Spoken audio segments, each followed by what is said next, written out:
It is September 21st, 67 degrees in Iowa, and we are on a fossil hunt. It looks like it might rain.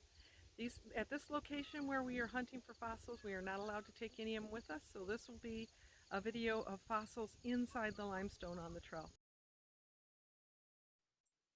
Randy looked pretty serious on that intro. He was taking his job of holding the camera very seriously.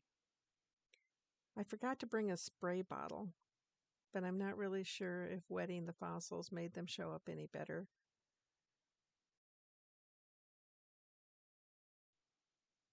We started our hike at the bottom of the spillway and worked our way up toward the lake. At the bottom of the spillway, there was not as many fossils to find. There were a lot of coral fossils like these.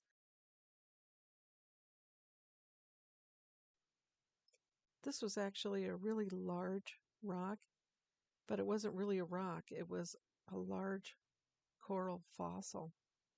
Perhaps that's how the town got its name, Coralville.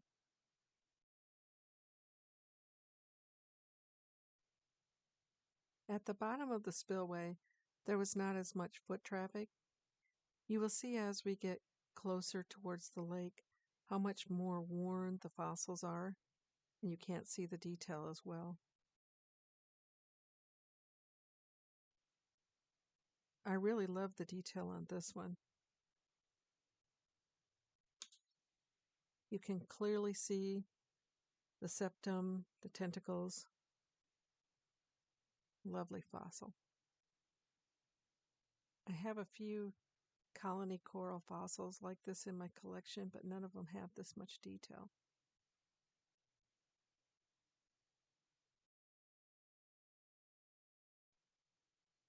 Can you see why they call this one a honeycomb fossil?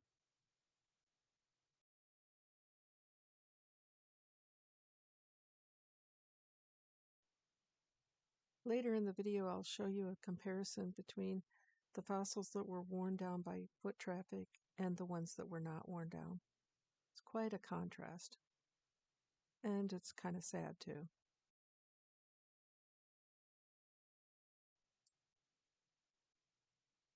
This piece of fossil kind of looked like coral soup. It was obviously crushed and mushed together.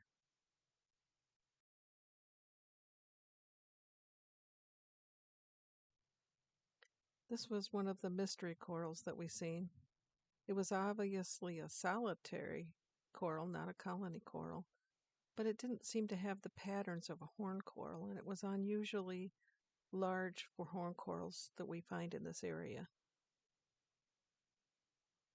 If you know what this one is, you can leave a comment.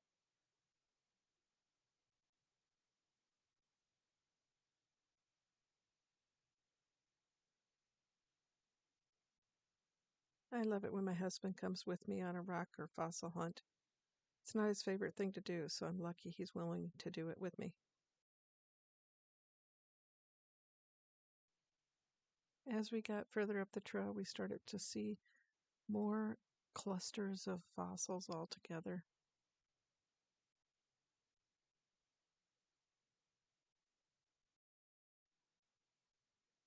These are the tops of horn corals, the mouth, the opening. They're a little smaller than a dime, which is large for horn coral that I normally see in Iowa. This appears to be the fossil print, not the actual fossil. Or brachiopods, a little bit different species. These are bumpy ones. This looks like an image of Mars.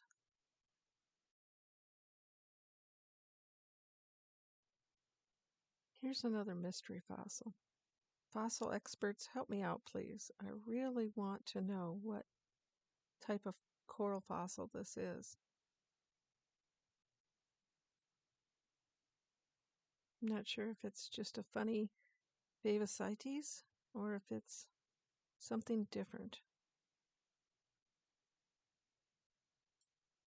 Please leave a comment if you know. It was about 4 inches long.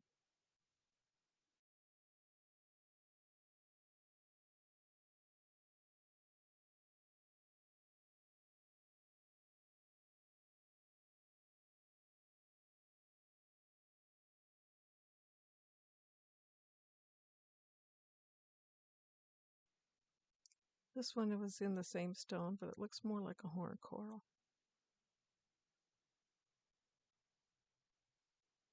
I don't know, not really a horn coral either, it's different.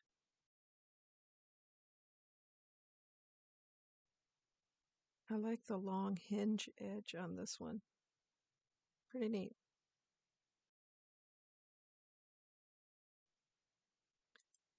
It's kind of a big one too.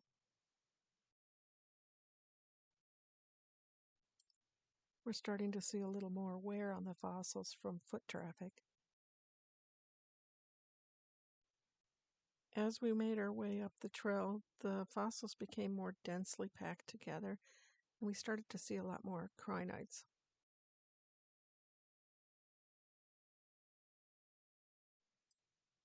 I should have got some coins out of my pocket to show you the size of these fossils.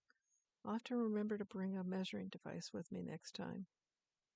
But these were a little larger than what I typically see. Seems like all of the fossils were larger than what I typically see in northern Iowa. What do you think? Is this a really large horn coral?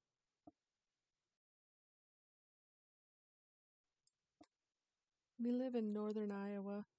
We hunt for our fossils on our property and at fossil parks, and they're typically not this hard. They're usually formed in clay, not in limestone, so they would be way too fragile for people to walk on them the way they do here at this fossil gorge. I'll let you enjoy the sounds of the fossil gorge for a second or two.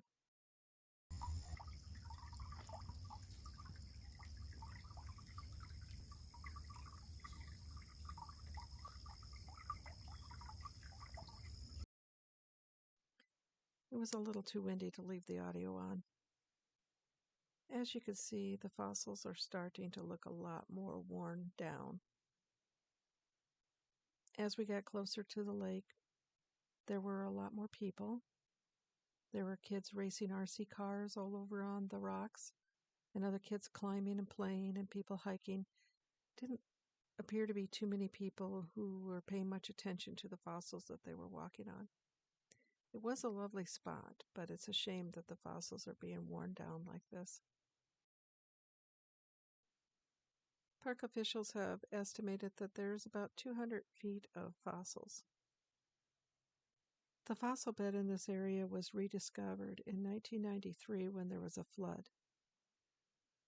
The flood washed away all of the top soil and plant and vegetation and exposed the fossils underneath. Over time, the fossils began to deteriorate, break up, and crumble away, and were recovered by more vegetation and topsoil. Then there was another flood in 2008. That flood washed away the broken pieces of limestone, the topsoil, the vegetation, everything that had started to cover them up, and a new layer of fossils were exposed. At the time that we took this video, it was 2023, so it was several years after that flood. Perhaps in your lifetime there will be another flood, and it will be a great opportunity for you to visit Coralville, Iowa, to see the fossils in this gorge.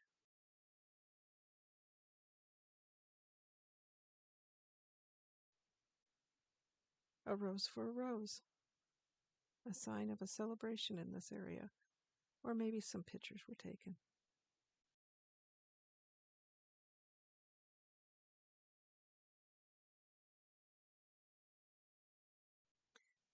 It's starting to really look more and more like fossil soup.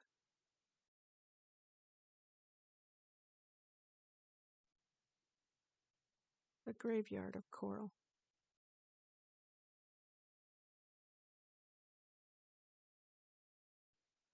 Some of these stems were so exposed that they looked like they were almost sitting on top of the limestone, but they were securely embedded in the rock.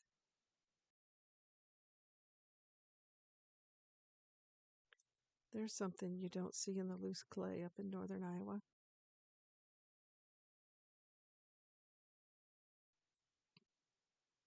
I usually find these in a lot better condition when I find them loose.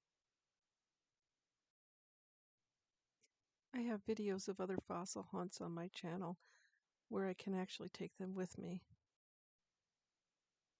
If you look really close, you can see a crinoid that's star-shaped. I didn't notice it when we were there, but I noticed it later when I was working on this voiceover. Can you see it?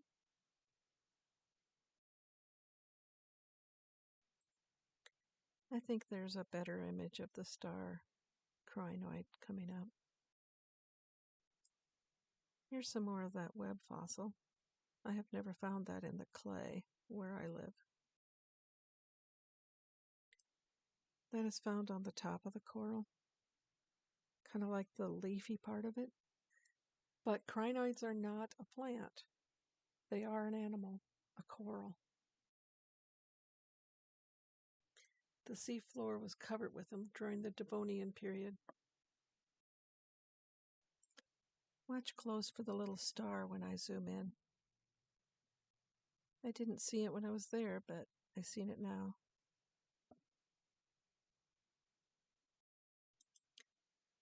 Let me test my editing skills and see if I can zoom in on it now.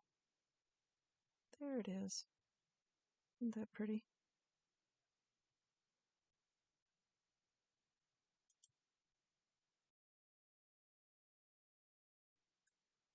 This poor coral is so badly worn. I think it is a hexagon, but I can't even really tell. Almost looks like a honeycomb coral.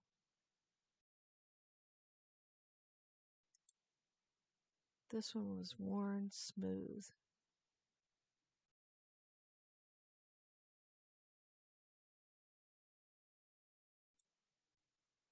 I'll show you a comparison of this badly worn coral compared to the coral that we've seen at the beginning of our hike. There's the coral from earlier. See the detail and the depth.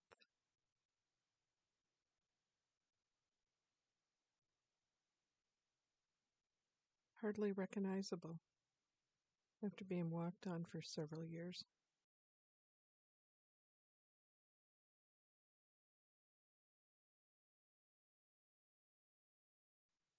I'm not sure what I was pointing at. Can't quite tell what that is.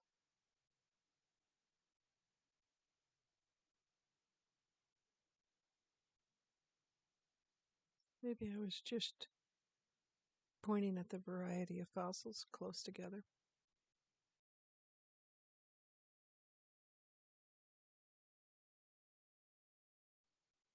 There's some horn coral.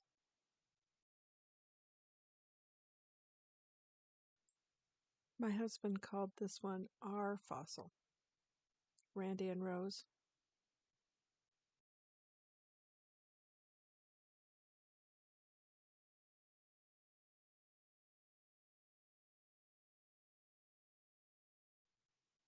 At first glance, I thought this was a gasteropod, but it's actually a cracked and worn brachiopod.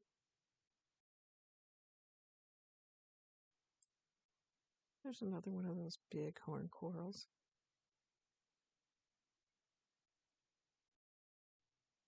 That one really looks like a horn. I was told that the kids catch a lot of tadpoles in these little pools of water.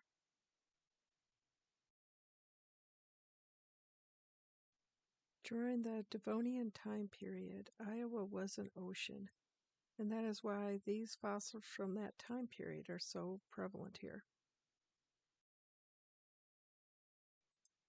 We tried to use our fingers and hands for a size reference, but if you don't know how big or little our fingers are, then it doesn't tell you much, does it?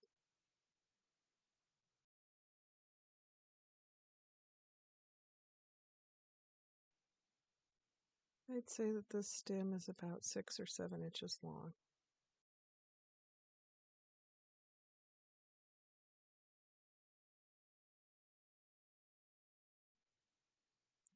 I wear a size 8 women's shoe, if that tells you anything.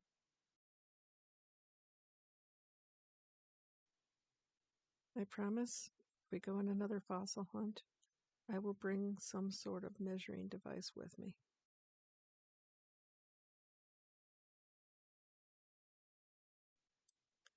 Now it really does look like fossil soup.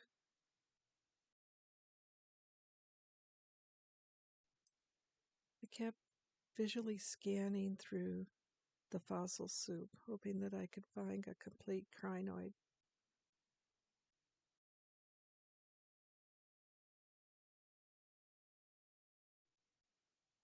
All I found was a lot of bits and pieces of it. So I'm going to show you an image of what it would have looked like. Thank you for coming along with us. I hope you enjoyed this fossil hunt.